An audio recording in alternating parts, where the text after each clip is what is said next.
मैं भागवत जी के बारे में एक दो जानकारी और देकर विषय पर आना चाहता हूं, ये भूमिका के रूप में कह रहा हूं। भागवत जी भारत देश के उन महान ऋषियों में गिने जाते हैं जिन्होंने चरक से भी ज्यादा काम किया। ये बात को बहुत ध्यान से आप सुनिएगा, लेकिन मैं विनम्रतापूर्वक कह रहा हूं। अब तक हमने बार बार चरक का नाम सुना है, चरक चरक चरक। भागवत जी चरक के शिष्य थे और चरक ने जितने साल काम किया उससे 1.5 गुना ज्यादा काम भागवत जी का है।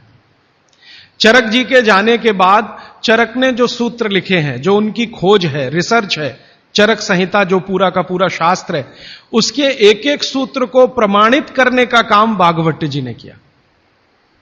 प्रमाणित करने का मतलब ऑब्जर्वेशन करना, फिर जैसा रिजल्ट है वैसा ही प्राप्त करना।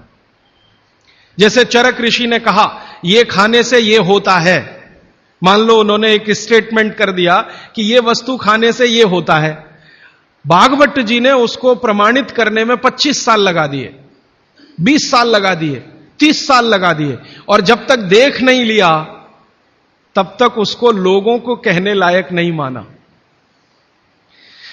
हमारे आयुर्वेद चिकित्सा शास्त्र के जो विशेषज्ञ हैं वो ये मानते हैं कि चरक जो थे महापंडित थे, बहुत ऊंचे स्थान के व्यक्ति थे, लेकिन भागवत जी थे वो साधारण आदमियों के चिकित्सक थे।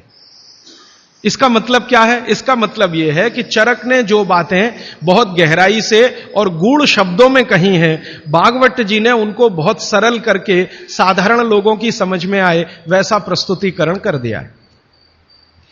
भागवत जी की ये 2 पुस्तकें अष्टांग हृदयम और अष्टांग संग्रहम पढ़ने के बाद मुझे लगा कि मैंने चरक को पढ़ लिया, सुश्रुत को पढ़ लिया, निघंटु को पढ़ लिया, सबको पढ़ लिया, क्योंकि उन्होंने सबका निचोड़ डाल दिया उसमें। और वो ये कहते हैं कि अब मैंने जो तैयार कर दिया है अष्टांग हृदयम या अष्टांग संग्रहम, ये आम आदमी के लिए है, वो चाहे तो इसका पालन करे और अपने जीवन में मेरी तरह से सुखी और निरोगी रहे। भागवत जी 135 वर्ष तक जिंदा रहे और उनके शिष्य बताते हैं कि उन्होंने इच्छा मृत्यु को धारण किया।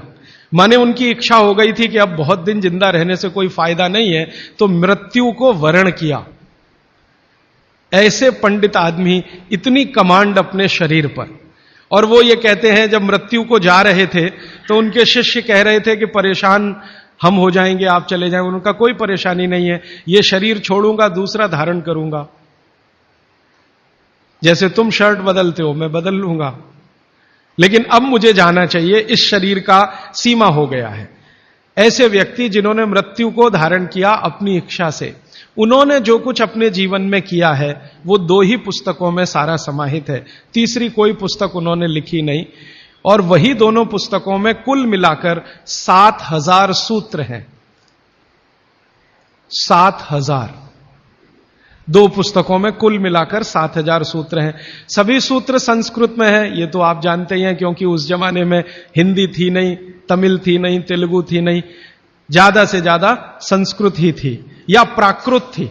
तो संस्कृत में उन्होंने सब कुछ लिखकर छोड़ दिया। वही सूत्र मैं पिछले कई वर्षों से पढ़ता रहा, 4-5 वर्षों से तो बहुत ज्यादा पढ़ रहा हूं। जब से मुझे मन में ये बात आई पढ़ता रहा। और हमारा जो अभियान है जो पूरे देश में हम चलाते हैं स्वदेशी के लिए, उससे ये बहुत गहराई से जुड़ा है। क्योंकि हमारे अभियान में अब तक हम ये बात करते थे ना कि घर में पेप्सी कोला, कोका कोला मत लाओ क्योंकि विदेशी पेय है। फिर मैं ये भी कहता था ये पीने लायक नहीं है, टॉयलेट क्लीनर है। बहुत साल पहले मैं बोल के गया था चेन्नई में। अब सरकार ने भी मान लिया है कि टॉयलेट क्लीनर है और वैज्ञानिकों ने सिद्ध कर दिया है कि टॉयलेट क्लीनर है।